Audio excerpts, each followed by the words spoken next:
जय गुरु जी, शुक्राना गुरु जी, अनंतम अनंतम शुक्राना गुरु जी। गुरु जी के श्री चरणों में कोटि कोटि प्रणाम और गुरु जी की प्यारी सभी सात संगत जी को मेरा स्नेह भरा जय गुरु जी। संगत जी, आज हम जिस प्यारी और ब्लेस संगत का सत्संग सुनने जा रहे हैं, संगत जी उनका नाम है सुनीता आंटी, जो कि इंदौर से हैं। संगत जी, गुरु जी की महिमा अपरंपार है। उनका हर एक कदम, हर एक कृपा हमारे जीवन का रुख बदल देती है। कभी बिना बताए, कभी बिना मांगे, पर सदा हमारी भलाई के लिए होती है। गुरु जी महाराज जी की लीला ऐसी है कि वो हमें वहीं से थाम लेते हैं जहां हमें लगता है कि अब कुछ नहीं बचा, और फिर उसी बिंदु से हमें नई राह, नया साहस और नई पहचान मिलती है। संगत जी, आंटी जी का जीवन गुरु जी की इसी अनंत कृपा का एक बहुत ही सुंदर उदाहरण है। बचपन से शिव माहौल में पली बड़ी आंटी जब जीवन की परिस्थितियों में फंसी तो धीरे धीरे भक्ति का वह प्रभाव जैसे थम गया था। पर संगत जी, क्या हम अपने गुरुजी से कभी सच में दूर हो सकते हैं? कभी नहीं।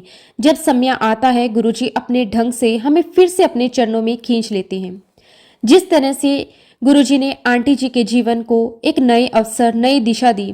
संगत जी, जब ये आप सत्संग सुनेंगे तो आपका विश्वास गुरुजी के ऊपर कई गुना बढ़ जाएगा। और सच में गुरुजी सब कुछ जानते हैं, सब कुछ बहुत अच्छे से करते हैं। तो चलिए संगत जी, पूरे श्रद्धा भाव के साथ हम आंटी जी का सत्संग सुनते हैं। जय गुरु जी, शुक्राना गुरु जी, अनंतम अनंतम शुक्राना गुरु जी। जय गुरु जी। संगत जी, मैं गुरु जी की बेटी सुनीता अपना शुक्राना सत्संग आप सभी के साथ शेयर करने जा रही हूँ। संगत जी, ये तो हम में से कोई भी नहीं कह सकता कि हमारी जर्नी गुरु जी के साथ कब शुरू हुई, क्योंकि गुरु जी के साथ हमारा रिश्ता आज का नहीं, ये रिश्ता जन्मों जन्मों पुराना है। हम बस उसी धागे से बंधे हैं जो उन्होंने सृष्टि के आरंभ से हम सबके साथ जोड़ रखा है। कभी हम भूल जाते हैं, पर गुरुजी कभी नहीं भूलते। अगर मैं अपने जीवन के शुरुआती दौर की बात करूं तो मैं इंदौर की रहने वाली हूं। हमारे घर में हमेशा से एक शिवमय वातावरण रहा है। मेरे पापा मम्मी दोनों ही भोलेनाथ के परम भक्त थे। हर रोज हमारे घर में पूजा होती थी, दिए जगते थे, ओम नमः शिवाय का जाप होता था। वो माहौल ही कुछ ऐसा था कि बचपन से ही हमारे अंदर भक्ति का बीज अंकुरित हो गया था। संगत जी, हम सब भाई बहन मम्मी पापा के साथ बैठकर भजन गाते थे, आरती करते थे, हर सोमवार का व्रत भी रखते थे, पूरे भक्ति, विश्वास और प्रेम के साथ। यही तीन चीजें हमारे परवरिश का हिस्सा थी। कुल मिलाकर बचपन से लेकर शादी होने तक हमने अपने घर में एकदम शिवमय संसार देखा।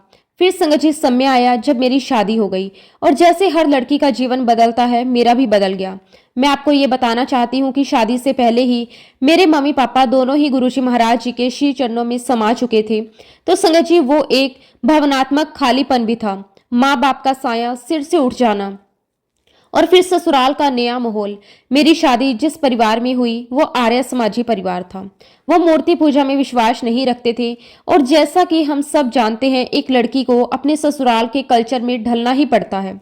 तो संगत जी, मैं भी उस माहौल में ढल गई। धीरे धीरे मेरे व्रत छूट गए, पूजा पाठ छूट गया, और जैसे भक्ति का रंग फीका पड़ गया।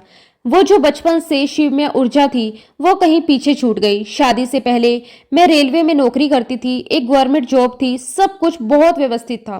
पर शादी के बाद ससुराल में सब लोग बिजनेस में थे, तो माहौल बिल्कुल अलग था। और संगत जी, हर शादीशुदा महिला जानती है कि शादी के बाद जीवन में कितने बदलाव आते हैं। जिम्मेदारियां, रिश्ते, समझौते, हर कदम पर कुछ ना कुछ सीखना होता है, और कभी कभी खुद को पीछे रखना पड़ता है ताकि घर के लोग आगे बढ़े। ऐसे ही कुछ फैमिलीज इशू और चैलेंजेस के कारण मुझे अपनी नौकरी से रिजाइन देना पड़ा। मन में हमेशा यही ख्याल रहता था कि मुझे अपना कुछ करना है, कुछ ऐसा जो मेरी पहचान बने। पर संगत जी, समय यूं ही बीतता चला गया। करीब 8-9 साल बाद मेरी मदर इन लॉ की एक फ्रेंड मुझसे मिली। कभी कभी कोई अजनबी व्यक्ति ही गुरुजी का माध्यम बन जाता है हमें सही दिशा दिखाने के लिए। वो आंटी मुझसे बोली, बेटा आजकल क्या कर रही हो? मैंने सहजता से कहा, आंटी मैं हाउस वाइफ हूँ, कुछ खास नहीं कर रही। तो आंटी ने मुस्कुराते हुए कहा, बेटा मेरे स्कूल में मेरी जगह सब्स्टिट्यूट टीचर बनोगी। संगत जी, उस समय ना तो मैंने सोचा, ना डर महसूस किया, बस एक हाँ निकल गई मेरे मुंह से। और आज जब सोचती हूँ तो समझ में आता है कि वो हाँ मैंने नहीं कही, वो तो गुरुजी ने मेरे अंदर से बुलवाई थी। असल में वो स्कूल मेरी अपनी बेटी का स्कूल था। घर आकर मैंने अपने हस्बैंड से बात करी, और देखिए संगत जी, गुरुजी की कृपा, उन्होंने मुझसे कोई सवाल नहीं किया, बस कहा ठीक है कर लो। गुरुजी जब कृपा करते हैं ना तो रास्ते खुद खुलते चले जाते हैं। वो भीतर की हिम्मत, वो आत्मविश्वास, वो निर्णय लेने की शक्ति सब उन्हीं की देन होती है। मैंने स्कूल ज्वाइन किया, 4 महीने तक सब्स्टिट्यूट टीचर के रूप में पढ़ाया। पहले दिन थोड़ा डर था, लेकिन बच्चों की मुस्कान और गुरुजी की कृपा ने वो डर भी दूर कर दिया। 4 महीने के बाद जब स्कूल वालों ने मुझे पेमेंट दी तो संगत जी पता नहीं क्यों मेरे मन ने कहा नहीं लेना। मैंने उस अमाउंट को मना कर दिया क्योंकि वो बहुत बड़ा नहीं था। मन ने कहा कि चलो ये मेरी ओर से एक छोटा सा सेवा का रूप रहेगा। शायद गुरुजी मुझसे यही करवाना चाहते थे। फिर 3 महीने तक मैं घर पर रही। पर देखिए संगत जी, गुरुजी की डिवाइन टाइमिंग, 3 महीने बाद उसी स्कूल से मुझे फोन आया, मैम क्या आप हमारे स्कूल में परमानेंट टीचर के रूप में जुड़ना चाहेंगी। संगत जी उस समय मेरे आंसू निकल आए। गुरुजी की लीला देखिए, ना कोई इंटरव्यू, ना कोई एग्जाम, ना कोई प्रक्रिया, बस सीधा ऑफर, और वो एक गवर्नमेंट स्कूल से। ये सब केवल और केवल गुरुजी की असीम कृपा थी। मैंने उस ऑफर को तुरंत स्वीकार कर लिया और जब मैं पहले दिन उस स्कूल के गेट पर पहुंची तो संगत जी मेरे कानों में जैसे गुरुजी की आवाज गूंजी, बेटी तू अकेली नहीं है, तू मेरा हाथ पकड़कर चल रही है। और सच में उस दिन के बाद मेरा जीवन बदल गया। मुझे महसूस हुआ कि गुरुजी सिर्फ मंदिरों में नहीं, वो हमारे हर निर्णय में, हर आंसू में, हर मुस्कान में साथ हैं। संगत जी आज भी यही सोचती हूँ कि मैंने तो भोलेनाथ को भुला दिया था, मैंने तो उनका हाथ छोड़ दिया था, पर उन्होंने मेरा हाथ कभी नहीं छोड़ा। गुरुजी जानते हैं कब हमें फिर से अपने चरणों में खींच लेना है, और जब समय आता है तो वो एक छोटी सी घटना, एक छोटी सी मुलाकात हमारे जीवन का टर्निंग पॉइंट बन जाती है। शुक्राना गुरुजी, आपका अनंतम अनंतम शुक्राना। लेकिन भोलेनाथ ने मेरा हाथ नहीं छोड़ा था। ईश्वर को पता था कि मुझे क्या चाहिए। और संगत जी इस इंसिडेंट से एक बात और सीखने को मिली कि जब हम संगत जी सच्चे मन से किसी को कुछ देते हैं, दान करते हैं, बिना किसी स्वार्थ के हम देने वाले बनते हैं, तो संगत जी ईश्वर हमें कई गुना बढ़कर देते हैं। तो यहाँ से एक बात और मैंने मान ली, मेरे मन में आ गई कि हम कभी भी कुछ भी दान करें तो निस्वार्थ भाव से, सच्चे मन से और पूरी पवित्रता और शुद्धता के साथ करें। इसमें समय ही हमें ईश्वर का आशीर्वाद प्राप्त होता है। और इस प्रकार संगत जी मेरी लाइफ आगे बढ़ने लगी। इस प्रकार संगत जी गुरुजी महाराज हर पल मेरे साथ थे, भोलेनाथ के रूप में साथ थे, और संगत जी गुरुजी के आशीर्वाद से मेरी लाइफ आगे बढ़ने लगी। मेरे बच्चे बड़े हो गए, मेरी बेटी डेंटिस्ट बन गई और मेरा बेटा मैकेनिकल इंजीनियर। संगत जी मेरी बेटी की शादी हो गई। और सबसे बड़ी बात गुरुजी की जो रहमत थी वो ये थी कि गुरुजी महाराज जी का आशीर्वाद मेरे बच्चों के ऊपर था। मुझे अपने बच्चों के लिए कुछ भी देखना नहीं पड़ा, उनके सब काम अपने आप होते चले गए। संगत जी मेरी बेटी की जहां पर शादी हुई थी वह परिवार भी भोलेनाथ को मानता था। संगत जी मेरी बेटी की जिस परिवार में शादी हुई थी वो परिवार हमारा जान पहचान का था। और शादी के बाद संगत जी मेरी बेटी ऑस्ट्रेलिया के मेलबर्न में जाकर सेटल हो गई। अब संगत जी रह रहकर मेरे मन में यही आता कि मेलबर्न में तो हमने एक बार भी जाकर नहीं देखा कि मेरी बेटी कैसी है, कैसे रह रही है, कहाँ रह रही है। तो संगत जी एक दिन मैंने अपने हस्बैंड से कहा कि चलो एक बार हम लोग अपनी बेटी से मिल आते हैं, देख आते हैं कि वो कैसी है, किस हाल में रह रही है। संगत जी 2016 में मेरी बेटी की शादी हुई थी और मई 2017 में हमारा मेलबर्न जाने का टिकट बुक हो गया। लेकिन इस बीच संगत जी जनवरी 2017 में मेरे हस्बैंड की बहुत ज्यादा तबीयत खराब हो गई। अब एक्चुअली संगत जी मेरे हस्बैंड को डायबिटीज तो थी ही।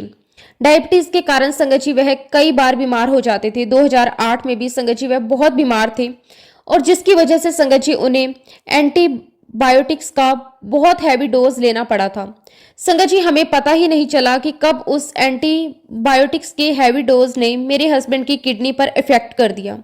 संगत जी मैं यहाँ पर सभी संगत से कहना चाहूंगी कि हमें कोशिश करना चाहिए कि हम एंटीबायोटिक्स का कम से कम इस्तेमाल करें, क्योंकि संगत जी at the end in antibiotics का साइड इफेक्ट होता ही है। संगत जी एंटीबायोटिक्स ने मेरे हस्बैंड की किडनी पर इफेक्ट डालना शुरू कर दिया। वह जनवरी 2017 में काफी बीमार हो गए। संगत जी हमें उन्हें हॉस्पिटलाइज करना पड़ा। डॉक्टर ने साफ कह दिया कि इनकी बहुत केयर की आवश्यकता है क्योंकि इनकी किडनी पर बहुत ज्यादा इफेक्ट है। संगत जी मेरे हस्बैंड हॉस्पिटलाइज थे, तब मेरी क्लीग ने मुझे महामृत्युंजय मंत्र का जाप करने के लिए कहा। संगत जी मैं रेगुलर करने लगी। धीरे धीरे संगत जी मेरे हस्बैंड बिल्कुल ठीक हो गए, लेकिन डॉक्टर ने मुझे कहा था कि अपने हस्बैंड का बहुत ध्यान रखना है। तब संगत जी मैंने डॉक्टर से कहा कि हमें मई 2017 में मेलबर्न जाना है, तो क्या इनको ले जाना सही रहेगा। तब संगत जी डॉक्टर ने मुझे कुछ मेडिसिन और कुछ डाइट प्लान बनाकर दिए और कहा कि इनको फॉलो करते रहना, इनका बहुत ध्यान रखना। तो कोई प्रॉब्लम नहीं है। संगत जी, मेलबर्न जाने से पहले भी मैंने उसी डाइट चार्ट को, उसी मेडिसिन को फॉलो किया। मेरे हस्बैंड बिल्कुल ठीक हो गए और फिर संगत जी हम लोग मई 2017 में अपनी बेटी के पास मेलबर्न गए। संगत जी वहां जाकर हमें बहुत अच्छा लगा। एक दिन की बात है संगत जी, मैं और मेरे हस्बैंड हम लोग बाहर घूमने के लिए निकले और हम लोग घूमते घूमते एक चाइनीज स्टोर पर गए। उस समय संगत जी मैं स्टोर के अंदर थी और मेरे हस्बैंड स्टोर के बाहर थे। मेरे हस्बैंड वहां पर चक्कर खाकर गिर गए, बेहोश हो गए। तभी संगत जी एक चाइनीज आदमी मेरे पास भागता हुआ आया और इंग्लिश में कहने लगा, दिस पर्सन फेल डाउन ऐसे बताने लगा। मैं भाग कर गई, देखा तो बेहोश हो गए थे। संगत जी ये देख कर ही मैं बहुत घबरा गई और उन्हें बेहोश देखकर संगत जी मेरे मुंह से अपने आप ही महामृत्युंजय मंत्र निकलने लगा। और संगत जी मैंने शॉपकीपर से शक्कर मांगी, उन लोगों ने शक्कर का अरेंजमेंट किया और मैंने अपने हस्बैंड को खिलाया। थोड़ी देर में संगत जी उनको होश आया और वह उठकर बैठ गए। उसके बाद संगत जी मैंने फटाफट कैब बुक की और हम लोग घर आ गए। संगत जी गुरुजी महाराज जी का आशीर्वाद देखिए कि हम लोग मेलबर्न में 40 दिन तक रहे, लेकिन उस इंसिडेंट के बाद मेरे हस्बैंड को कोई प्रॉब्लम नहीं हुई। तो हमने संगत जी वहां पर किसी भी डॉक्टर को नहीं दिखाया। हम लोगों ने बहुत अच्छे से वहां पर टाइम स्पेंड किया और फिर संगत जी हम लोग 40 दिन के बाद इंडिया वापस आ गए। अब संगत जी सितंबर 2017 में एक दिन एक रात को लगभग 2:30 बजे के करीब मेरी अचानक से नींद खुली तो मैंने देखा संगत जी कि मेरे हस्बैंड ऑलरेडी बैठे हुए हैं पलंग पर। तो मैंने उनसे पूछा कि क्या हुआ, आप इतनी रात को क्यों बैठे हुए हो, क्या बात है, कुछ चाहिए आपको? संगत जी मेरे हस्बैंड किसी भी बात का जवाब नहीं दे रहे थे और देखते ही देखते संगत जी मेरे हस्बैंड पलंग पर ही गिर गए और उनको गिरता देख मैं बहुत ज्यादा घबरा गई। मैं दौड़कर अपने बेटे के कमरे में गई, मैंने उसे उठाया, कहा कि कुणाल देख पापा को क्या हुआ। अब संगत जी हम दोनों दौड़कर वापस कमरे में आए और मैं बार बार इनको हिलाती रही, पूछती रही, उठो उठो। संगत जी ठीक वैसा ही हुआ जैसे मेलबर्न में हुआ था। ये अपने आप उठकर बैठ गए और कहने लगे, मुझे क्या हुआ, मुझे क्या हुआ। और जब तक संगत जी बेहोश थे मैं भोलेनाथ से, गुरुजी महाराज जी से अरदास करती रही, महामृत्युंजय का जाप करती रही। और तब संगत जी मेरे मन में विचार आया। मैंने अपने बेटे से कहा कि कुणाल अब तो हमें पापा को दिखाना ही पड़ेगा, क्योंकि मेलबर्न में भी ये ऐसे ही बेहोश हो गए थे। अब संगत जी मेरे बेटे ने कार निकाली, हम इनको हॉस्पिटल लेकर गए। संगत जी हॉस्पिटल में इनके सारे टेस्ट हो गए, सब कुछ नॉर्मल था। संगत जी अगले दिन 6 बजे इनको पलंग पर बैठे बैठे ही संगत जी 3 अटैक आ गए और एक साथ 3 अटैक, पहला, दूसरा और तीसरा। और संगत जी इनको देखकर मैं बहुत जोर से चिल्लाई और नर्स को आवाज लगाई। संगत जी मेरी आवाज सुनकर सारी नर्स दौड़कर भाग कर आई, डॉक्टर साहब आ गए और सभी लोग इनको ट्रीटमेंट देने लगे। लेकिन संगत जी मैं यहाँ एक बात बताना चाहती हूँ, वह जितनी भी मशीन्स लगी हुई थी संगत जी 1 मिनट के लिए सारी मशीनें बंद हो गई थी। ये देखकर संगत जी मैं बहुत ज्यादा घबरा गई, डॉक्टर्स भी घबरा गए। डॉक्टर सीपीआर देने लगे और तभी संगत जी एक नर्स वेंटिलेटर लेकर आई और संगत जी मेरे हस्बैंड को वेंटिलेटर पर डाल दिया। और तब तक संगत जी मेरे हस्बैंड काफी रिवाइव हो चुके थे, उन्होंने अपनी आंखें खोल ली थी और सारी मशीनें भी काम करने लग गई थी। उसके बाद मेरे हस्बैंड को आईसीयू में शिफ्ट कर दिया गया। संगत जी डॉक्टर ने हमें कहा कि 48 घंटे हमें इनको वॉच करना पड़ेगा, हम तभी कुछ कह पाएंगे। ये सब देखकर संगत जी मेरा बेटा बहुत रोने लगा। हालांकि संगत जी वह इतना मैच्योर तो नहीं था वह ये सब कुछ सहन कर सके। तब तक संगत जी मेरी दीदी और जीजा जी आ चुके थे। मैंने अपने बेटे से कहा कि हमको बिल्कुल भी नहीं रोना है, हमें हिम्मत रखनी है, देखना पापा बिल्कुल ठीक हो जाएंगे। और एक बात बताऊं संगत जी, जब मेरे हस्बैंड को आईसीयू में शिफ्ट किया गया था तब संगत जी ना तो मैं घबरा रही थी, ना मेरी आंखों में आंसू थे, ना किसी बात की चिंता थी। मेरे मन में पता नहीं संगत जी क्यों ये कॉन्फिडेंस था कि मेरे हस्बैंड बिल्कुल ठीक हो जाएंगे। हाँ ये बात और है संगत जी कि मैं लगातार महामृत्युंजय मंत्र का जाप कर रही थी। और अगले दिन संगत जी डॉक्टर आईसीयू से बाहर आई और मुझे देखकर मुस्कुराने लगी और कहने लगी, हमने वेंटिलेटर हटा दिया है। संगत जी गुरुजी महाराज की कृपा देखिए, 3 अटैक के बाद भी मेरे हस्बैंड बिल्कुल ठीक थे। ये गुरुजी महाराज जी की तो कृपा थी, वरना संगत जी इतनी क्रिटिकल कंडीशन से बहुत कम लोग बाहर आते हैं। और मैं इसके लिए गुरुजी महाराज जी का जितना शुक्राना करूं उतना कम है। शुक्राना शुक्राना शुक्राना मेरे मालिक, आपका अनंतम अनंतम शुक्राना। और जब संगत जी मेरे हस्बैंड ठीक हो गए तब मैं गुरुजी महाराज जी से जुड़ी। हालांकि गुरुजी महाराज तो मुझे कब से मिल चुके थे। संगत जी मेरी जो सिस्टर है उसकी ननंद के यहाँ पर माता का जागरण था और मैं वहां पर गई हुई थी। वहां पर गुरुजी की एक संगत रोमा आंटी मुझे मिली। संगत जी मैं उनको जानती थी, वो भी मुझे जानती थी। तो उन्होंने मुझसे पूछा कि सुनीता तुम्हारे हस्बैंड को क्या हुआ है। तो मैंने सारी बातें बताई। तो रोमा आंटी ने मुझे कहा कि सुनीता तुम मेरे साथ हमारे गुरुजी के दरबार चलो। और फिर संगत जी रोमा आंटी ने एक दिन मुझे गुरुजी के सत्संग में इन्वाइट किया और जब संगत जी मैं सत्संग में गई तो वहां पर मैंने गुरुजी का जो पहला स्वरूप देखा था वो स्वरूप ब्लैक एंड व्हाइट चोले वाला था। और संगत जी गुरुजी को देखकर मेरे मन में यही विचार आया कि अच्छा ये है गुरुजी, क्योंकि संगत जी हम सभी के मन में गुरु नाम सुनते ही कोई और ही विचार आ जाता है। कोई साधु संत होंगे जिन्होंने भगवा वस्त्र पहना होगा, लेकिन हमारे गुरुजी महाराज तो बिल्कुल अलग थे। और जब मैंने देखा कि गुरुजी के स्वरूप के पास ही भोलेनाथ की मूर्ति रखी हुई है और गुरु नानक देव जी का फोटो भी है, तो भोलेनाथ को देखकर मुझे लगा कि अच्छा चलो भोलेनाथ भी यहाँ पर हैं। और फिर संगत जी मैं बहुत आराम से वहां बैठ गई। और जब संगत जी गुरबानी शब्द चले तो मैं आपको बता नहीं सकती संगत जी, मेरी आंखों से आंसू रुकने का नाम नहीं ले रहे थे। मैं लगातार रोती रही, लेकिन संगत जी मुझे नहीं पता था कि मैं क्यों रो रही हूँ। मुझे ऐसा कोई दुख भी नहीं था, लेकिन मैं अपने आप को कंट्रोल नहीं कर पा रही थी। मेरी आंखों से आंसू लगातार निकलते जा रहे थे, क्योंकि संगत जी सत्संग में आने से पहले रोमा आंटी ने मुझे रोटी प्रसाद की सेवा दी थी। तो मैं अपना एक कैसरल में रोटी प्रसाद लेकर आई थी और उसे किचन में मैंने रख दिया था। जब संगत जी सत्संग हो गया, गुरुजी की गद्दी के सामने मैंने माथा टेका तो वही पास में संगत जी पेड़े और मिल्क केक के बहुत सारे डिब्बे खुले पड़े थे। संगत जी उन मिठाइयों को देखकर मेरे मन में विचार आया, मेरे घर में जो मेरी मेड है जिसका कमरा मेरे कमरे के नीचे है और उसका एक बेटा है संगत जी जिसको हम बाबू बोलते हैं, मैं अक्सर संगत जी उसके लिए कुछ ना कुछ लाती हूँ तो बड़ा खुश हो जाती है। तो मिठाइयों को देखकर मेरे मन में यही विचार आया कि काश थोड़ी सी मिठाई मुझे मिल जाती तो बाबू बहुत खुश हो जाता। लेकिन क्योंकि संगत जी मैं पहली बार सत्संग में गई थी तो मेरी हिम्मत नहीं हुई मांगने की। और संगत जी मैंने अपना खाली कैसरोल उठाया और अपने बैग में डाला और घर आ गई। और जब संगत जी बर्तन क्लीन करने के लिए जब मेरी मेड किचन में आई तो उसने मुझे आवाज देकर बुलाया और कहा कि भाभी इसमें तो बहुत सारी मिठाइयां हैं। और जब संगत जी मैंने किचन में जाकर देखा तो मैंने आश्चर्य का ठिकाना नहीं था। संगत जी जब मैं किचन में आई मैंने कैसरोल में देखा तो उसके अंदर 810 पेड़े थे और कुछ गुलाब की पंखुड़ियां थी। संगत जी साक्षात गुरुजी महाराज जी का आशीर्वाद था। गुरुजी महाराज जी ने मेरे मन की पुकार सुन ली। गुरुजी महाराज जी ने मुझे अपनी ब्लेसिंग्स दे दी। लेकिन संगत जी मैं तो नई नई जुड़ी थी तो मैं गुरुजी की इन ब्लेसिंग्स को कैसे समझ पाती। खैर संगत जी मैंने बाबू को प्रसाद दिया और वह बच्चा बड़ा खुश हो गया। लेकिन संगत जी मेरे मन में ये बात की क्यूरियोसिटी थी, मैं जानना चाह रही थी कि प्रसाद आया तो आया कैसे। अब संगत जी अगले दिन दीपावली का सत्संग किसी और आंटी के यहाँ था और वहां पर वो सभी आंटी आई हुई थी जो सेवा में थी।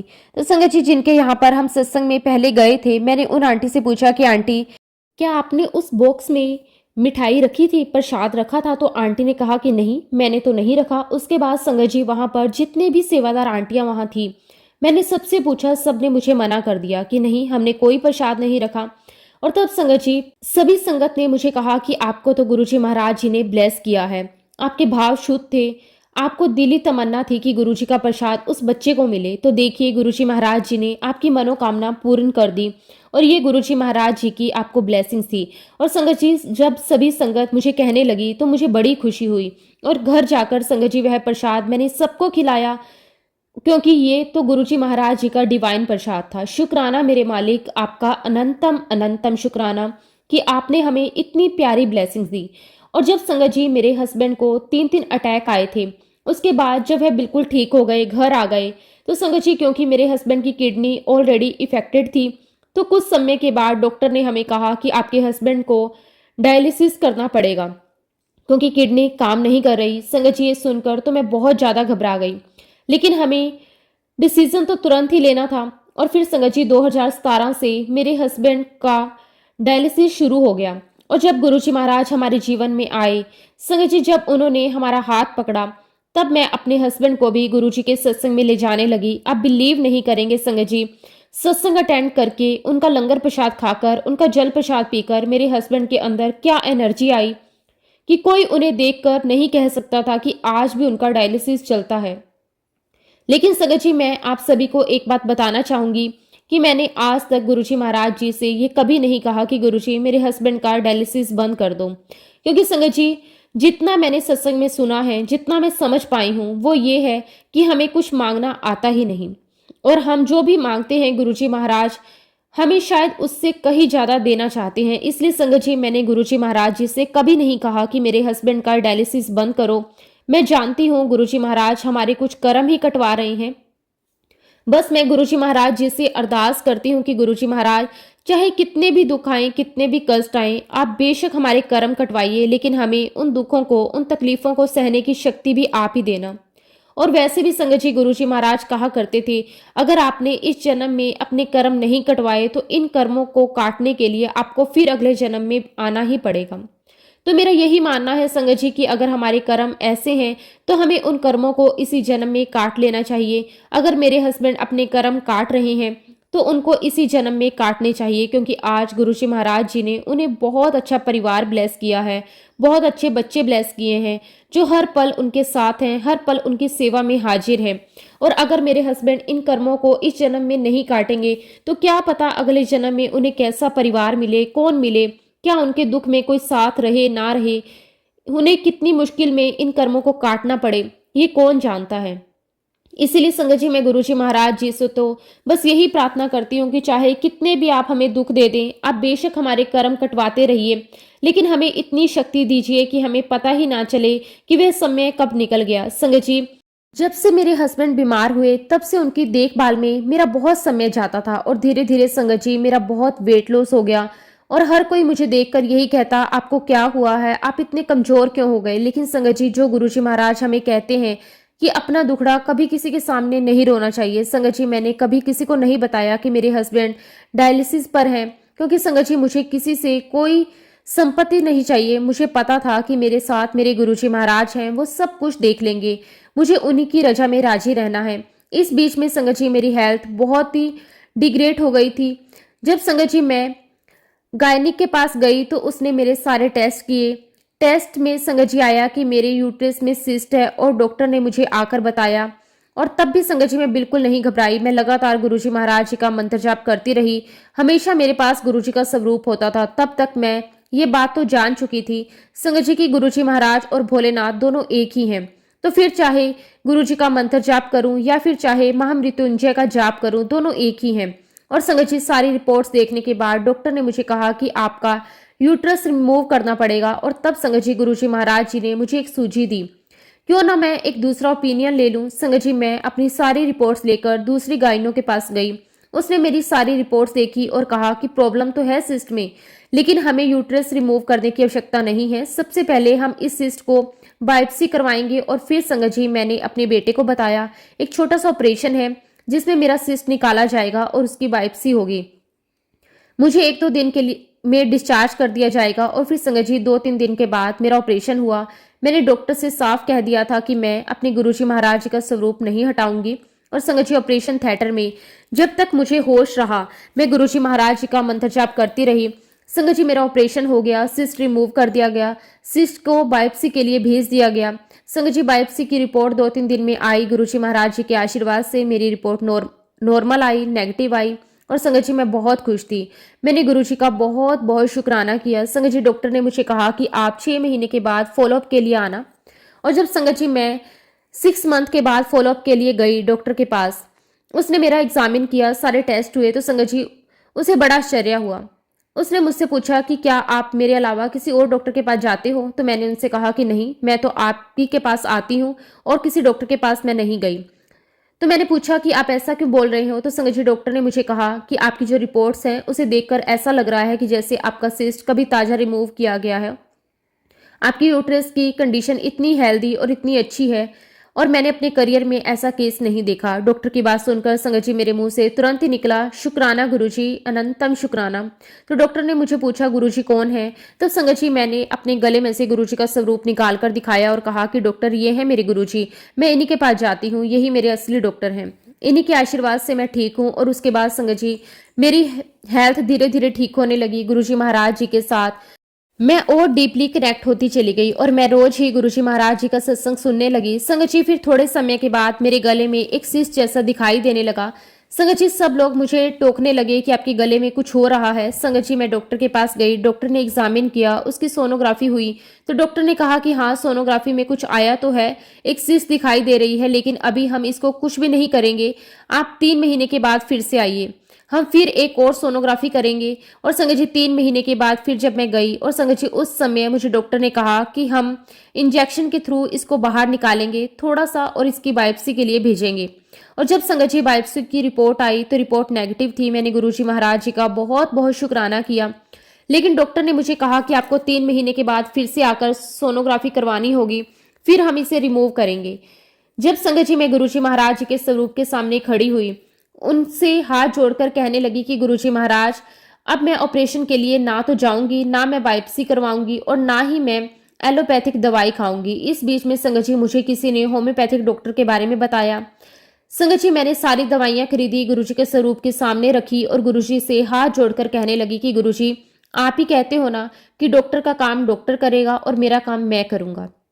तो गुरुजी, अब ये दवाइयां मैं ले आई हूं, दवाइयां तो मुझे खानी पड़ेंगी, पर गुरुजी महाराज इसे आप ब्लेस करें तो ही मैं ठीक हो पाऊंगी, तभी दवाइयां ये काम करेंगी। और आज संगत जी वो सारी दवाइयां गुरुजी महाराज जी के स्वरूप के पास रखी हुई हैं, मैं वहीं से उन्हें ब्लेस करवाकर वो दवाइयां खाती हूँ। और संगत जी गुरुजी महाराज जी का इतना आशीर्वाद है कि जो मेरे गले में सिस्ट हुआ है, ना तो उसकी ग्रोथ हो रही है और ना ही संगत जी मेरे अंदर कोई दूसरी सिम्टम्स दिखाई दे रहे हैं। मुझे किसी भी प्रकार की कोई तकलीफ नहीं है। और देखिए संगत जी, गुरुजी महाराज जी ने मुझे लगातार अपने सत्संग में बुलाया, लंगर प्रसाद करवाया, जल प्रसाद, चाय प्रसाद पिलवाया और गुरुजी महाराज मुझे लगातार ब्लेस कर रहे हैं। और संगत जी गुरुजी महाराज जी के आशीर्वाद से मैं 3 बार बड़े मंदिर भी होकर आई हूँ। मैं गुरुजी महाराज जी का तहे दिल से शुक्राना करती हूँ। शुक्राना, अनंतम अनंतम शुक्राना कि आपने हर पल हमें ब्लेस किया है। संगत जी मेरे हस्बैंड के कंपैरेटिवली गुरुजी महाराज मुझे ज्यादा सत्संग में बुलाते हैं। शायद संगत जी गुरुजी महाराज जी के आशीर्वाद की जरूरत मुझे ज्यादा है। शायद संगत जी मेरे कर्म ज्यादा खराब हैं, जिन्हें कटवाने के लिए गुरुजी महाराज मुझे लगातार अपने सत्संग में बुलाते हैं। शुक्राना गुरुजी आपका, अनंतम अनंतम शुक्राना। मैं सभी संगत से एक बात तो जरूर कहूंगी कि अगर सच्चे दिल से गुरुजी महाराज जी से आप अरदास करेंगे तो संगत जी मैं पूरे यकीन से कह सकती हूँ कि आपकी वह अरदास जरूर कबूल होगी, आपकी वह प्रार्थना गुरुजी महाराज जरूर पूरी करेंगे। संगत जी गुरुजी महाराज जी का आशीर्वाद मेरे बच्चों पर भी है, मेरे हस्बैंड पर भी है, मुझ पर भी है, मेरे पूरे परिवार पर भी है। और मैं गुरुजी महाराज जी से यही अरदास करती हूँ कि ऐसे ही गुरुजी महाराज मुझे, मेरे पूरे परिवार को अपनी शरण में लेके रखना। शुक्राना गुरुजी, अनंतम अनंतम शुक्राना। गुरुजी महाराज आपसे यही अरदास करती हूँ कि आपकी कृपा दृष्टि, आपका आशीर्वाद, आपका प्यार हम सभी संगत को ऐसे ही मिलता रहे। आपके आशीर्वाद से हम हमेशा आपके श्री चरणों में बैठे रहें, आपके प्रेम का, आपकी कृपा का पात्र बने रहें और जन्मों जन्मों तक हमें आपकी भक्ति मिलती रहे, आपका प्यार मिलता रहे, आपका आशीर्वाद मिलता रहे। इसी के साथ संगत जी मैं अपने शब्दों को विराम देती हूँ। जय गुरुजी, शुक्राना गुरुजी, अनंतम अनंतम शुक्राना गुरुजी। ओम नमः शिवाय, शिवजी सदा सहाय। ओम नमः शिवाय, गुरुजी सदा सहाय। जय गुरुजी, शुक्राना गुरुजी, अनंतम अनंतम शुक्राना गुरुजी। संगत जी अगला सत्संग हम पूजा आंटी का सुनेंगे। बहुत ही सुंदर, बहुत ही प्यारा सत्संग है। जय गुरुजी, शुक्राना गुरुजी, अनंतम अनंतम शुक्राना गुरुजी। संगत जी मैं गुरुजी महाराज जी का बहुत बहुत थैंक यू और शुक्राना करना चाहती हूँ कि गुरुजी महाराज जी ने आज मुझे अपने सत्संग की सेवा बख्शी है। शुक्राना गुरुजी आपका, अनंतम अनंतम शुक्राना। संगत जी सबसे पहले मैं आप सभी के साथ अपना एक छोटा सा सत्संग शेयर करना चाहूंगी। संगत जी जब मैं शुरुआत में गुरुजी महाराज जी से जुड़ी थी तो उन दिनों संगत जी मैं एक कंपनी में जॉब करती थी और संगत जी मेरी जो जॉब थी वह कॉन्ट्रैक्ट बेस पर थी। तो जब संगत जी मेरा कॉन्ट्रैक्ट खत्म हो गया तब मैंने किसी और कंपनी में अपने लिए जॉब सर्च करना शुरू कर दिया और इस बीच में मुझे किसी कंपनी में जॉब मिल चुकी थी। लेकिन मैं हमेशा से चाहती थी कि मुझे मेरी पुरानी कंपनी में जॉब मिल जाए और इसके लिए मैं लगातार प्रयास कर रही थी। मैंने अपनी पुरानी कंपनी में लगातार इंटरव्यू दिए, एप्लीकेशंस लगाई, लेकिन कंपनी के मैनेजर की इंटरनल कॉन्स्पिरेसी के कारण हर बार मेरी एप्लीकेशन रिजेक्ट हो जाती। और तब मैं गुरुजी महाराज जी से नई नई जुड़ी थी तो मैंने गुरुजी के सामने खड़े होकर अरदास लगाई और कहा कि गुरुजी, मैंने आपके सत्संग में कई बार सुना है कि आप तो कैंसर तक ठीक कर देते हो, बड़ी से बड़ी लाइलाज बीमारी ठीक कर देते हो, तो आपके लिए गुरुजी मेरी पुरानी कंपनी में फिर से जॉब दिलाना तो बड़ा आसान होगा। गुरुजी महाराज आप मुझे मेरी पुरानी कंपनी में जॉब दिला दीजिए। और संगत जी उसके बाद मैंने गुरुजी महाराज जी के एक दो सत्संग और सुने, तब मुझे पता चला कि गुरुजी महाराज जी से मांगना नहीं चाहिए, क्योंकि गुरुजी महाराज हमें वह देते हैं जो हमारे लिए सबसे बेस्ट होता है। और संगत जी कहीं ना कहीं मेरे अंदर ये विश्वास हो गया था, जो मैंने गुरुजी से मांगा है वो तो गुरुजी महाराज मुझे दे ही देंगे। और जब संगत जी मैंने फिर से अपनी पुरानी कंपनी में अपनी एप्लीकेशन लगाई तो मेरा प्रोफाइल सिलेक्ट हो चुका था। लेकिन मैं वेट कर रही थी बस एक बार मेरा इंटरव्यू कॉल आ जाए। लेकिन एक दिन के अंदर मुझे कंपनी से फ़ोन आता है कि आपका सिलेक्शन नहीं हुआ। और संगत जी इस खबर ने मुझे बहुत बुरी तरह तोड़ दिया था। लेकिन तब तक संगत जी मेरे अंदर इतनी समझदारी आ चुकी थी। मैंने गुरुजी महाराज जी के सत्संग सुन लिए थे तो मैं समझ चुकी थी कि जरूर इसमें गुरुजी महाराज मेरे लिए कुछ अच्छा ही सोच रहे होंगे। जरूर गुरुजी महाराज मुझे कुछ बेस्ट देना चाहते हैं। और आज की डेट में आज मैं जिस पोजीशन पर हूँ, जिस कंपनी में जॉब कर रही हूँ, मैंने जितना अपने लिए एक्सेप्ट किया था उससे कई ज़्यादा गुरुजी महाराज जी ने मुझे दिया है। संगत जी अगर मैं उसी पुरानी कंपनी में रहती तो वो कंपनी छोटी भी थी, शायद संगत जी मेरी कभी ग्रोथ भी नहीं होती। और जो हुआ बहुत अच्छा हुआ। इससे संगत जी मुझे इस बात का सबक मिला कि गुरुजी महाराज हमारे लिए जो भी चूज करते हैं, जो भी डिसाइड करते हैं, वो सबसे बेस्ट होता है। ये बात और है संगत जी कि हमें उस वक्त तो समझ में नहीं आता, हमारा दिल भी दुखता है, लेकिन बाद में हमें सब कुछ समझ में आता है। संगत जी मैं आपके साथ एक सत्संग और शेयर करती हूँ। हम लोग अक्सर एक गलती करते हैं, गुरुजी महाराज जी को कंडीशन दे देते हैं। हम कह देते हैं कि अगर मेरा ये काम होगा तब मैं आपका सत्संग करूंगी। संगत जी बहुत गलत है। इससे रिलेटेड संगत जी मैं आपको एक सत्संग सुनाती हूँ। संगत जी वर्तमान में अभी हम जिस घर में रह रहे हैं वह गुरुजी महाराज जी ने ही हमें ब्लेस किया है। जब संगत जी हम इस घर में शिफ्ट हुए थे तब संगत जी ये घर पूरे तरीके से कंस्ट्रक्टेड नहीं हुआ था, क्योंकि संगत जी कुछ अप्रूवल का इशू चल रहा था। मैंने गुरुजी महाराज जी से कहा कि गुरुजी जब इसका कंस्ट्रक्शन पूरा हो जाएगा तब मैं अपने घर में एक बहुत बड़ा आपका सत्संग रखूंगी। गणेश चतुर्थी का समय था और मैं गणेश जी की आराधना कर रही थी। सामने गुरुजी का स्वरूप भी था। संगत जी मुझे गुरुजी की आवाज सुनाई दी। मुझे गुरुजी ने कहा कि अच्छा अब तो मेरा सत्संग शर्तों पर करेगी। और तब मुझे एकदम से रियलाइज हुआ कि आखिर मैं क्या कर रही हूँ। मैं गुरुजी महाराज जी के सामने कंडीशन रख रही हूँ। आखिर मैं होती कौन हूँ गुरुजी के सामने कंडीशन रखने वाली? सब कुछ तो देने वाले वही हैं। तब जाकर संगत जी मुझे इस बात का रियलाइजेशन हुआ कि मैंने अपने घर में गुरुजी का सत्संग रखा। और संगत जी बहुत प्यारा गुरुजी का सत्संग हुआ। गुरुजी महाराज जी ने उस सत्संग में सभी संगत को, मुझको, मेरे परिवार को बहुत बहुत ब्लेस किया। जब हम गुरुजी का सत्संग अपने घर में रखते हैं तो हमारे जीवन में जो भी अड़चने आती हैं, जो भी रुकावटें आती हैं, अपने सत्संग से उन रुकावटों को, उन अड़चनों को दूर कर देते हैं। ऐसा ही हमारे साथ भी हुआ। गुरुजी के सत्संग के बाद हमारे मकान के कंस्ट्रक्शन में जो भी अड़चने आ रही थी वो सारी दूर हो गई। हमारा मकान पूरा अच्छे तरीके से बन गया। आज हम संगत जी गुरुजी महाराज जी के दिए हुए मकान में रह रहे हैं। उन्हीं की ब्लेसिंग है। शुक्राना शुक्राना शुक्राना, अनंतम अनंतम शुक्राना। संगत जी ऐसा ही एक और सत्संग मैं आपके साथ शेयर करती हूँ। मेरी कज़न भाभी हैं जो कि दिल्ली में रहती हैं, वो भी गुरुजी को बहुत मानती हैं। और संगत जी जब भी मैं उनसे बात करती हूँ तो अक्सर गुरुजी के बारे में बात निकलती है। वे अक्सर मुझसे यही कहती हैं कि मेरा ये काम हो जाए फिर देखना मैं गुरुजी का सत्संग करूंगी, मेरा वो काम हो जाए फिर देखना मैं सत्संग करूंगी। अब संगत जी सुनते सुनते मुझे काफ़ी समय हो गया। इस बीच में संगत जी उनकी मम्मी का ऑपरेशन हुआ। उनकी मम्मी काफ़ी बीमार हो गई थी। एक दिन वह भाभी मुझसे बात कर रही थी। भाभी ने मुझे कहा कि मेरी मम्मी की तबीयत बिल्कुल ठीक हो जाएगी तब मैं गुरुजी का सत्संग करूंगी। ये बात सुनकर मुझे बहुत गुस्सा आया। ना जाने क्या क्या मैंने अपनी भाभी को फोन पर कह दिया। क्या आप शर्तों के आधार पर गुरुजी का सत्संग करोगे? तब मैंने भाभी से कहा कि भाभी जिस दिन आपकी अंतरात्मा से आवाज आ जाएगी कि आपको सत्संग करना है तो आप समझ लेना कि वह गुरुजी की आवाज है। आप बिना किसी शर्त के गुरुजी का सत्संग कर लेना। संगत जी आप यकीन नहीं करेंगे, मेरी बात सुनकर भाभी ने अपने घर में सत्संग रखा। बहुत प्यारा सत्संग हुआ। गुरुजी महाराज जी की इतनी ब्लेसिंग्स मिली, इतनी ब्लेसिंग्स मिली। सत्संग खत्म होने के बाद संगत जी धीरे धीरे उनकी मम्मी रिकवर होती चली गई और वो बिल्कुल ठीक हो गई। आज संगत जी वह भाभी और उनकी मम्मी गुरुजी महाराज जी को बहुत मानती हैं। उनकी लाइफ में काफ़ी सारे मिरेकल्स भी हुए। गुरुजी महाराज जी ने भाभी की मम्मी को बहुत ब्लेस किया। उनका लीवर खराब हो गया था, वो ठीक कर दिया। उनके नी ट्रांसप्लांट का ऑपरेशन बहुत अच्छे से हुआ और आज वह बिल्कुल स्वस्थ हैं। अब संगत जी मैं आप सभी के साथ मेरी जर्नी शुरुआत से आपको बताती हूँ। 2019 बैसाखी के समय मैंने पहली बार गुरुजी का सत्संग अटेंड किया। संगत जी इस सत्संग से 2.5 साल पहले की बात है। तब संगत जी मैं एक छोटे से अपार्टमेंट में रहती थी। तब मेरे पड़ोस में एक ममता आंटी रहा करती थी। उनकी बेटी और मेरी बेटी आपस में फ्रेंड थे, हम दोनों आपस में फ्रेंड थे।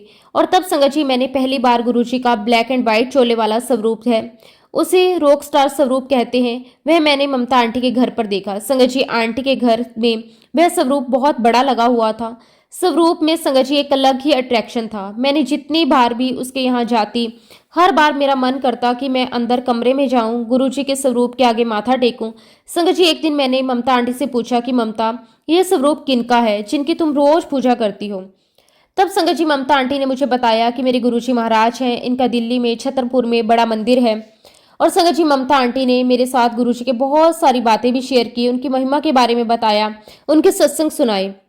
अगर मैं अपनी बात करूं तो मैं साईं बाबा को बहुत मानती थी बचपन से। और संगत जी मैं ऐसा सोचा करती थी कि अगर मैं कोई गुरु बनाऊंगी तो साईं बाबा को ही बनाऊंगी। जब साईं बाबा गुरु के रूप में आएंगे तो वह अपने आप मुझे चुन लेंगे। और संगत जी एक बात और बताना चाहती हूँ, मुझे बचपन से ही सांपों के बहुत सपने आते थे। मुझे कई बार भोलेनाथ के दर्शन हुए।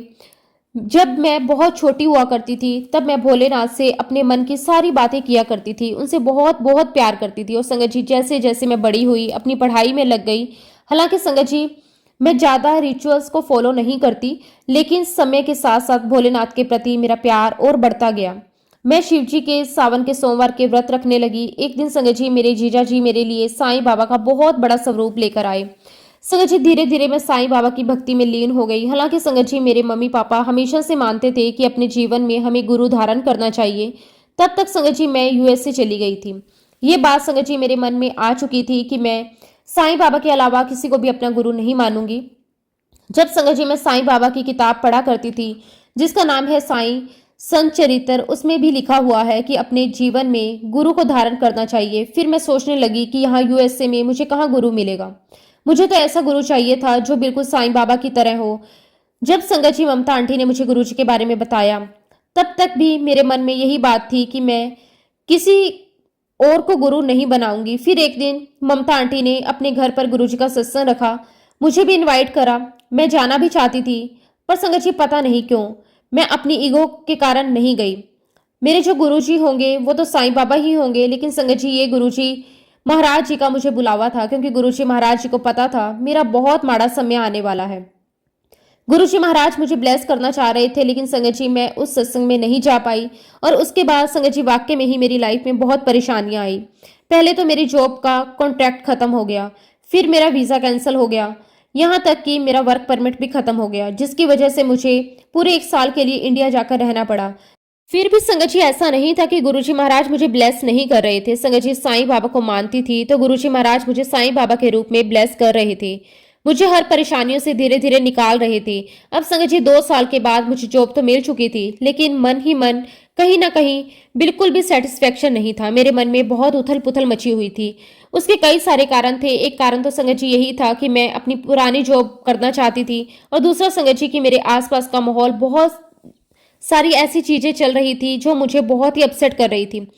एक दिन की बात है, मैं एक सैलून में गई, वहां पर बैठी हुई थी, और जैसे ही मैंने अपना चेहरा ऊपर किया वहां पर मुझे गुरुजी महाराज जी का स्वरूप नजर आया। मैं गुरुजी महाराज जी के स्वरूप को देखती रही। मुझे एक आवाज सुनाई दी, क्या तुझे अब भी मुझ पर विश्वास नहीं? जब मैं अंदर मेरी आवाज इतनी स्ट्रोंगली मुझे सुनाई दी ना, तब तक तो मुझे भी नहीं पता था संगत जी की गुरुजी महाराज हमसे बातें भी करते हैं। जब संगत जी आवाज आई तो मैं एकदम हैरान होकर खड़ी हो गई, अपने चारों तरफ देखने लगी, आवाज आई तो आई कहाँ से। फिर मैंने दोबारा गुरुजी के स्वरूप की तरफ देखा, उनसे कहा कि गुरुजी महाराज मैं आपको तो नहीं जानती, लेकिन इतना जरूर कह सकती हूँ कि आप में कोई ना कोई देवी देवता की शक्ति है, एक पॉजिटिविटी है जो मुझे आपकी ओर खींच रही है। गुरुजी महाराज अगर आप वाकई में ही साईं बाबा हो, आप खुद मुझे अपने पास बुलाएंगे। और जिस सैलून में मैं गई थी, मैंने उन आंटी से पूछा कि आंटी ये कौन है, तो उन्होंने मुझे बताया गुरुजी महाराज हैं और दिल्ली में इनका मंदिर है, लेकिन अब गुरुजी अपने फिजिकल फॉर्म में नहीं है। और जब संगत जी मैंने ये बातें सुनी मुझे बहुत बुरा लगा। मैं सोचने लगी, अभी तो मैंने गुरुजी को चैलेंज दिया था कि अगर मेरे साईं बाबा हो तो आप खुद मुझे बुलाओगे। अब गुरुजी महाराज खुद ही फिजिकल फॉर्म में नहीं है तो फिर मुझे गुरुजी बुलाएंगे कैसे। उसके बाद संगत जी मैं अपने घर चली गई और मैंने अपना ऑफिस ज्वाइन कर लिया। ऑफिस ज्वाइन करने के बाद हर दिन संगत जी मुझे एक आवाज़ आती, ये गुरुजी महाराज जी की आवाज़ थी। मुझे हर बार ये आवाज़ आती, जा ममता से बात कर। मैं बहुत परेशान हो गई थी, हर दिन मुझे एक ही आवाज़ सुनाई देती। फिर एक दिन शाम को मैंने ममता आंटी को फ़ोन किया। मैंने ममता से कहा कि ममता, मुझे बार बार एक आवाज़ आ रही है गुरुजी की, ममता से बात कर, ममता से बात कर, मुझे गुरुजी के बारे में सब कुछ शुरू से बता, पूरा डिटेल में बता। उस दिन संगत जी ममता आंटी और उसके हस्बैंड ने मुझे गुरुजी के बारे में बहुत सारे सत्संग सुनाए। संगत जी जैसे जैसे ममता आंटी और उनके हस्बैंड मुझे गुरुजी के सत्संग सुना रहे थे, उनकी महिमा बता रहे थे, मेरे अंदर ये चल रहा था, ये तो मेरे साईं बाबा ही हैं। बस संगत जी मेरे मन में ये ख्याल आया, मेरी यात्रा यहीं से स्टार्ट होती गई। ये मेरे साईं बाबा हैं, यही मेरे गुरुजी हैं। और उसके बाद संगत जी मुझे ममता आंटी ने किसी और आंटी का नंबर दिया। इन आंटी ने संगत जी मुझे गुरुजी के सत्संग पर इनवाइट किया।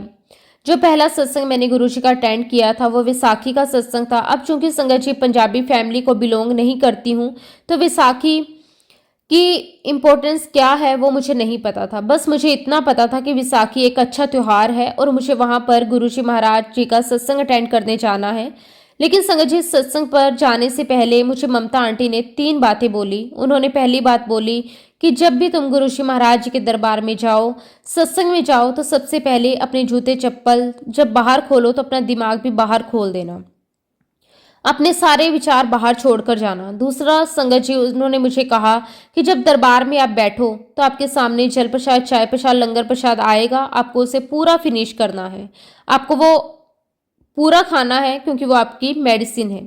और तीसरी बात उन्होंने मुझे समझाई कि वहाँ जो भी संगत अंकल या आंटी अपना सत्संग शेयर करेंगे उसको आपको ध्यान से सुनना है क्योंकि उसमें गुरुजी महाराज जी की आपके लिए ब्लेसिंग है। ये सत्संग सुनने वाले और सुनाने वाले दोनों का कल्याण होता है।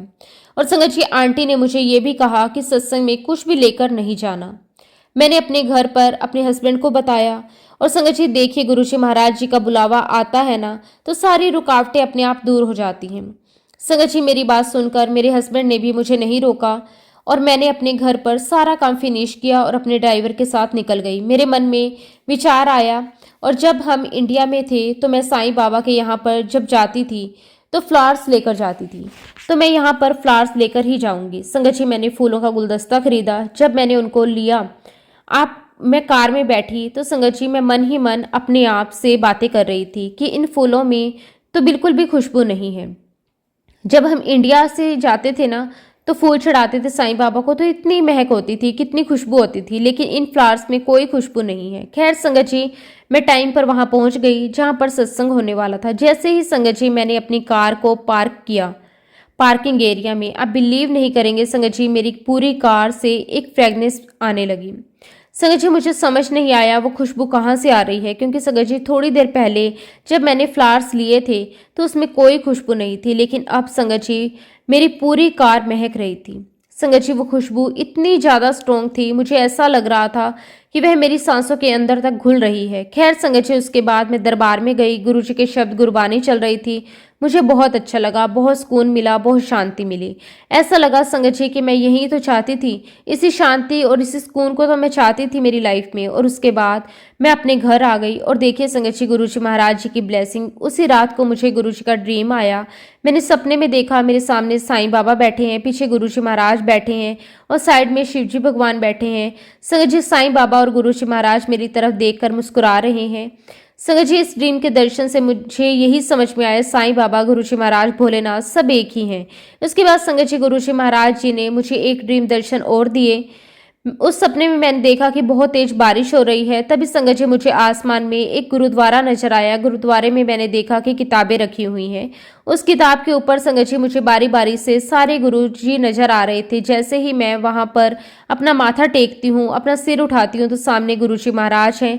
गुरुजी महाराज बैठे हुए हैं और मेरी तरफ स्माइल कर रहे हैं। थोड़ी देर में देखती हूँ संगत जी कि जो सूरज है वो डूब रहा है और चारों तरफ अंधेरा छा गया। लोग चारों तरफ भाग रहे हैं। ऐसा लग रहा है जैसे कोई मुसीबत आ रही है, लेकिन पूरे कॉन्फिडेंस के साथ गुरुजी महाराज जी के सामने बैठी रही। मुझे यकीन था गुरुजी हैं तो सब कुछ सही हो जाएगा। संगत जी थोड़ी देर में क्या मैं देखती हूँ कि सूरज फिर से रोशनी लेकर आ गया, सब कुछ शांत हो गया। और वाकई में ही संगत जी उस सपने के बाद मैंने अपनी लाइफ में एक प्रॉब्लम को फेस किया। और संगत जी मेरा बहुत बड़ा एक्सीडेंट होने वाला था और मैं एक दिन कार ड्राइव कर रही थी। मुझे नहीं पता था कि सामने ब्रेकर आने वाला है। मैंने अपनी कार को लेफ्ट साइड में टर्न किया, हालांकि संगत जी लेफ्ट साइड में बहुत सारी कारें आ रही थी, लेकिन उस दिन गुरुजी महाराज जी ने मुझे बाल बाल बचा लिया। लेकिन तब तक संगत जी मेरे मन में यही ख्याल नहीं आया कि गुरुजी ने मुझे बचाया है। उसके बाद संगत जी मैं एक सत्संग अटेंड करने के लिए गई। जिस दिन संगत जी सत्संग अटेंड करने जा रही थी उस दिन ठीक वैसी घनघोर बारिश हो रही थी। और जैसे मैंने सपने में देखा था, जैसे ही मैं सत्संग में गई वहां पर शब्द कीर्तन चल रहे थे, गुरबानी चल रही थी, जिसमें संगत जी मैंने क्लियरली एट इज मैसेज था कि गुरुजी महाराज जी ने मुझे लाइफ ब्लेस की है। शुक्राना शुक्राना शुक्राना, अनंतम अनंतम शुक्राना। गुरुजी महाराज बस ऐसे ही अपनी कृपा मेहर जैसे आपने मुझ पे बनाई है हमेशा ऐसे ही पूरे संगत परिवार पे बनाए रखना। जय गुरुजी, शुक्राना गुरुजी, अनंतम अनंतम शुक्राना गुरुजी। ओम नमः शिवाय, शिवजी सदा सहाय। ओम नमः शिवाय, गुरुजी